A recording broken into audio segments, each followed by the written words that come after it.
The mouse is coming to Port Everglades, major cruise stocks are on a wild ride, and ships are finally returning to Canada. Join me at the midship, and let's chat about it.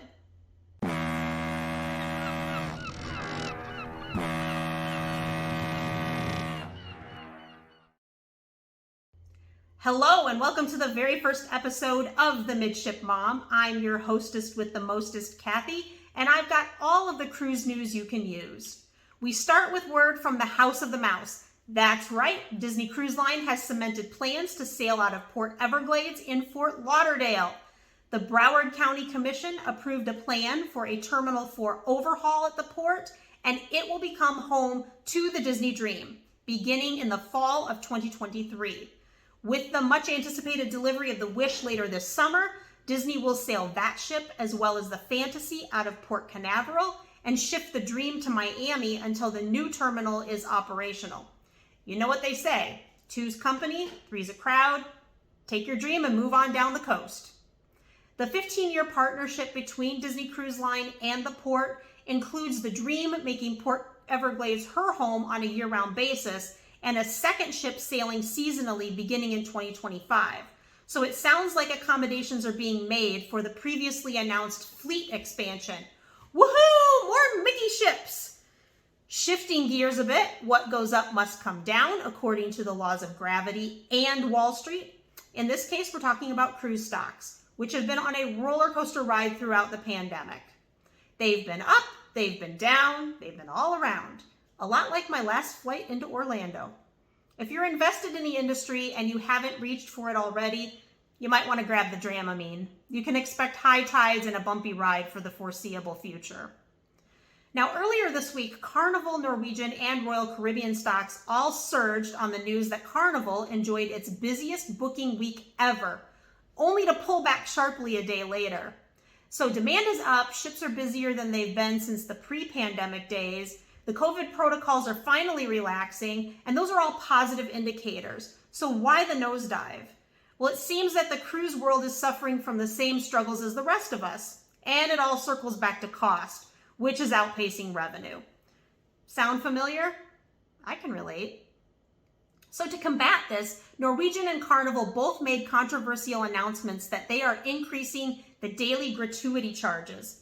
If you want an issue in cruising where everybody has an opinion and the verbal smackdown is guaranteed, this one is it. It has been ugly. Carnival went a step further and threw some gasoline on the raging inferno by dropping a bombshell that guests on their line will also face an increase in the price of drink packages, specialty dining, and Wi-Fi. You can imagine how that went over. The most stinging news, a 15.3% hike in the pre-cruise purchase price of a Cheers drink package. This is the unlimited alcohol, coffee, soda, and specialty drink plan that's very popular with Carnival guests.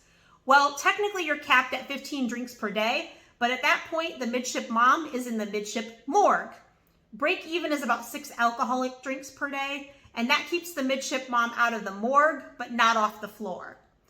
Now, I'm a numbers girl. So here's what that looks like to your average Cheers package purchaser. Current price, $59.95 per person per day, plus 18% gratuity, so $70.75. On May 1st, you'll pay $64.95 per person per day, plus 18% gratuity, $76.65. So let's say the mister and I take a 7-day cruise and we each purchase the Cheers package. If one adult in your room purchases it, all adults must purchase it. That's just over $1,000 for the two of us to consume beverages for a week. All right then, the sticker shock alone makes this a no-go for the budget-conscious midship mom. Do you get the unlimited drink plan when you cruise? How do you feel about the increase? Leave a comment below. Just remember to play nicely. The beauty of cruising is that we can all vacation in our own way. But I'd love to hear what you think. Now, before we go on to our final story, if you want to keep up with all the musings, memos, and mayhem here at the Midship, I invite you to subscribe to the channel with the notification bell on. Anytime I drop a new video, you'll get a reminder to come check it out. Be in the know, it's the way to go. And to wrap up today's episode, big, glorious, wonderful news out of Canada. Cruising will return to that country for the first time since the pandemic halted operations. Woo! You may remember the craziness that ensued last summer when Canada left its borders closed, impacting sailings to Alaska. There was that pesky issue of the Passenger Vessel Services Act, which says that foreign flagged passenger ships can't go between two U.S. destinations without first stopping at a foreign port. So Seattle to Alaska on every major cruise line without a port stop in Canada became a problem. Not to mention the cruise lines who use Vancouver as their embarkation port. They were left completely out of the game. So long story short, Congress stepped in and the cruise lines were allowed a temporary reprieve. The Alaska season, albeit a much lighter one, was allowed to proceed with ships coming out of Seattle. Well, Canada has reopened her ports, and Victoria in British Columbia will welcome the Holland America Koningsdam tomorrow, April 9th. The Koningsdam's call to Victoria will mark 905 days since a cruise ship visited that port. 905 days. Wow. The East Coast gets some cruising love in May when Holland America resumes service to Canada from Boston. It's nice to see the world finally opening up and things slowly returning to whatever normal looks like going forward. It's been a long 2 years for cruise lovers as well as those who rely on cruise passengers for their livelihoods. Well, that's our cruise news you can use for today. Until we meet again, this is Kathy, wishing you calm seas and a gentle breeze. I'll see you next time at the midship.